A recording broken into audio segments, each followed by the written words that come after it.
દહેગામના પશુપાલકોનું આંદોલન વધુ ઉગ્ર બન્યું છે. ગાંધીનગરના દહેગામના પશુપાલકોનું આંદોલન વધુ ઘેરાયું. દહેગામના 15,000 જેટલા પશુપાલકો હાલ વહીવટી વિસંગતતા અને વર્ષ 2000ના જૂના નિયમોને કારણે આર્થિક મુશ્કેલી ભોગવી રહ્યા છે, જેને લઈને સતત 5મા દિવસે પશુપાલકો રોડ પર ઉતર્યા હતા. MP હસમુખ પટેલની સભા બહાર પોતાના હક માટે વિરોધ કરવા ઉતર્યા. મોટી સંખ્યામાં રોડ પર ઉતરીને વિરોધ પ્રદર્શન કરતા રોડ જામ થઈ ગયો હતો. રોડ પર ટ્રાફિક જામ થતા પોલીસ દોડી આવી વિરોધ કરી રહેલા પશુપાલકોને રોડ પરથી દૂર કરવામાં આવ્યા, જેથી પશુપાલકો અને પોલીસ વચ્ચે ચકમક થઈ હતી. પોલીસે બળજબરીપૂર્વક વિરોધ કરતા લોકોને રોડ પરથી હટાવીને અટકાયત કરી. નોંધનીય છે કે પશુપાલકોને ફરજિયાતપણે અમદાવાદની ઉત્તમ ડેરીમાં ઓછો ભાવ મળતો હોવા છતાં દૂધ આપવા મજબૂર કરવામાં આવે છે. 27 ફેબ્રુઆરીના બોર્ડ ઓફ નોમિનીના આદેશ પછી 95,000 લીટર દૂધના વિતરણમાં ગૂંચવણ ઊભી થઈ છે. આ ગૂંચવણને કારણે પશુપાલકોને તેમના હક માટે લડવા મજબૂર કરવામાં આવ્યા. ત્યારે પશુપાલકોનું કહેવું છે કે અમને સંઘર્ષ નથી કરવો, માત્ર અમારા હકનો ભાવ જોઈએ. અંબાજી મંદિરમાં પાર્ટી બાદ તપાસનો ધમધમાટ. પૂજારી, રસોઈયા સહિત 26ને પ્રાંત અધિકારીનું તેડું.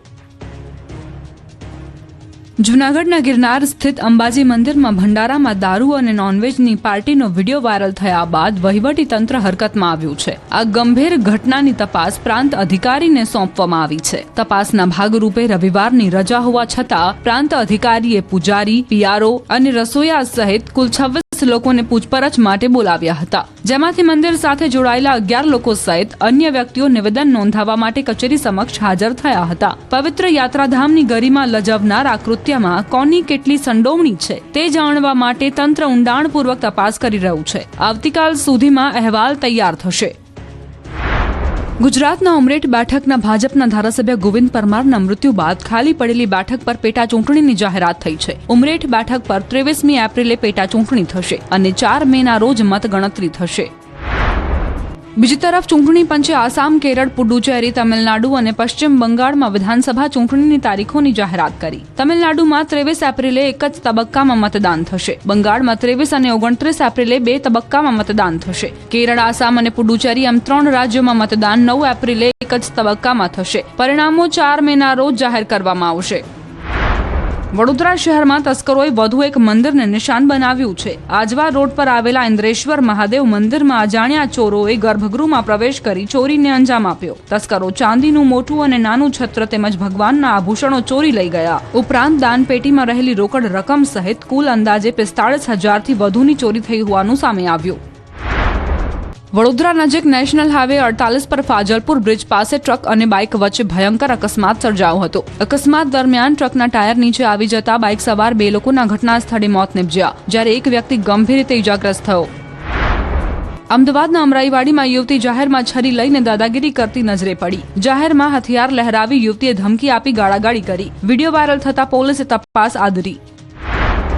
પાટણમાં હારીજ તાલુકાના દાંતરવાડા ગામના યુવકનું અપહરણ કરી માર મારતા યુવાનનું મોત થયું હતું. હારીજ માર્કેટ યાર્ડમાં નોકરી કરતા અરવિંદ ઠાકોરને ઢોરમાર મારવામાં આવતા તેનું મોત નીપજ્યું છે. પોલીસે હત્યારાઓને ઝડપી પાડી જેલના સળિયા પાછળ ધકેલ્યા. પાદરા તાલુકાના ઉમરાયા ગામે લગ્ન પ્રસંગ દરમિયાન બંદૂક લહેરાવતો એક વિડીયો સોશિયલ મીડિયા પર વાયરલ થતા ચકચાર મચી છે. સિંહ તો સિંહ કહેવાય ગીત પર 2 યુવકો હાથમાં બંદૂક લઈને નાચતા અને હવામાં બંદૂક તાણી નિશાન સાધતા દેખાઈ રહ્યા છે.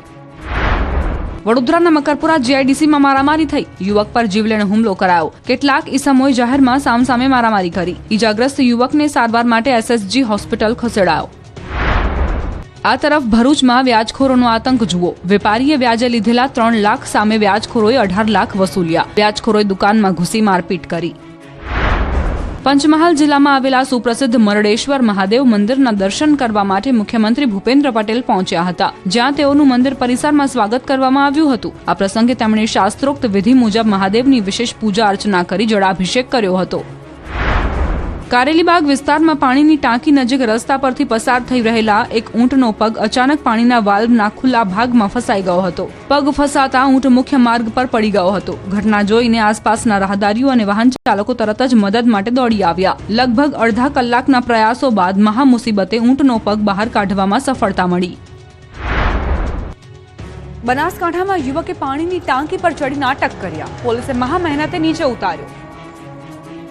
બનાસકાંઠાના જૂની ભીલડી ગામે શોલે ફિલ્મ જેવી ઘટના બની હતી. જે રીતે શોલે ફિલ્મમાં ધર્મેન્દ્ર પ્રેમિકાને પામવા માટે પાણીની ટાંકી પર ચડીને ડ્રામા કરે છે, તેવી જ રીતે જૂની ભીલડી ગામનો યુવક ટાંકી પર ચડી જતા ગામ દોડતું થઈ ગયું હતું. જો કે આ યુવક પ્રેમિકા માટે નહીં પરંતુ ગામમાં દેશી દારૂના દૂષણને ડામવા ટાંકી પર ચડી ગયો હતો, જેથી થોડા સમય માટે ચિંતા અને અફરાતફરીનો માહોલ સર્જાયો હતો.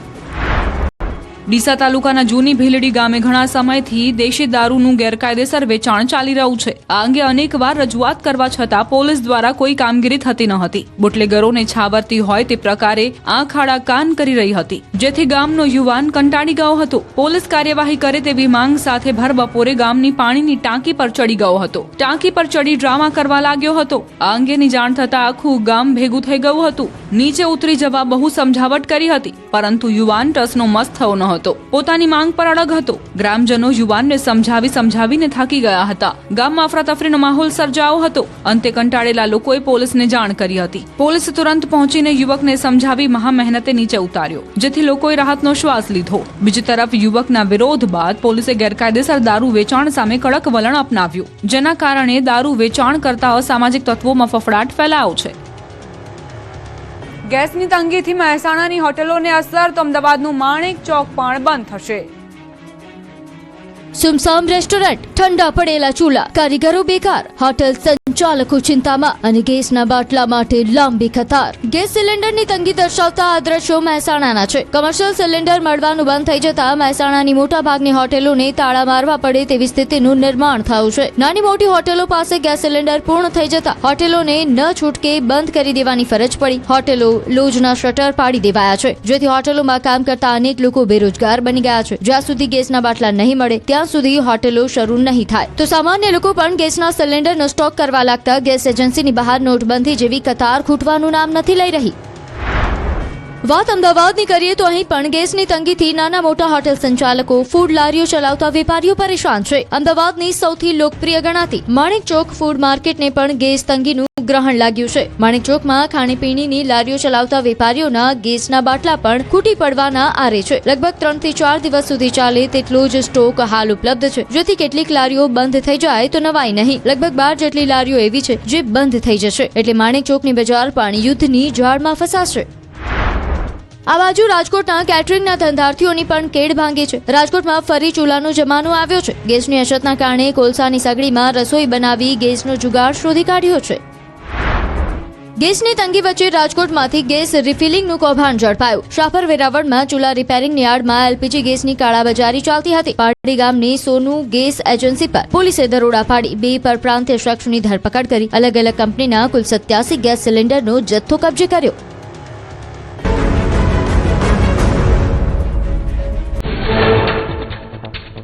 હરિયાણાના ફરીદાબાદમાં વિષ્ણુ કોલોનીમાં બેફામ કારનો કહેર. મહિલા અને રાહદારીને હવામાં ફંગોળી, ચાલક ફરાર. ભયાનક દ્રશ્યો સીસીટીવીમાં કેદ. ઘટનાને લઈ પોલીસે હાથ ધરી તપાસ. ઝારખંડના જમશેદપુરમાં બેફામ કારે 3 વર્ષના માસૂમ બાળકને કચડ્યો. અકસ્માતમાં માસૂમ ગંભીર રીતે ઘાયલ. સીસીટીવીમાં કેદ થઈ ઘટના. પોલીસે વધુ તપાસ હાથ ધરી. મધ્યપ્રદેશના સાગરમાં કાળ બનીને આવી કાર. ટ્રક સાથે અથડાયા બાદ ટીન શેડમાં ઘૂસી કાર. અકસ્માતમાં એકનું મોત, એકની હાલત ગંભીર. ઘટનાના સીસીટીવી આવ્યા સામે. નવી મુંબઈમાં બેફામ કારે ફૂટપાથ પર ચાલતી મહિલાને અડફેટે લઈને 50 મીટર સુધી ઢસડી 6 જેટલા વાહનોને પણ ટક્કર મારી. હૃદય કંપાવતો અકસ્માત સીસીટીવીમાં કેદ. આરોપીની ધરપકડ કરી હાથ ધરાઈ કાર્યવાહી. વડોદરામાં પૂર ઝડપે આવતી કારે ટક્કર મારતા હવામાં ફંગોળાયો બાઇક ચાલક. ગમખ્વાર અકસ્માતના સીસીટીવી વાયરલ થયા. ગંભીર ઇજાગ્રસ્ત બાઇક ચાલકને સારવાર માટે ખસેડવામાં આવ્યો.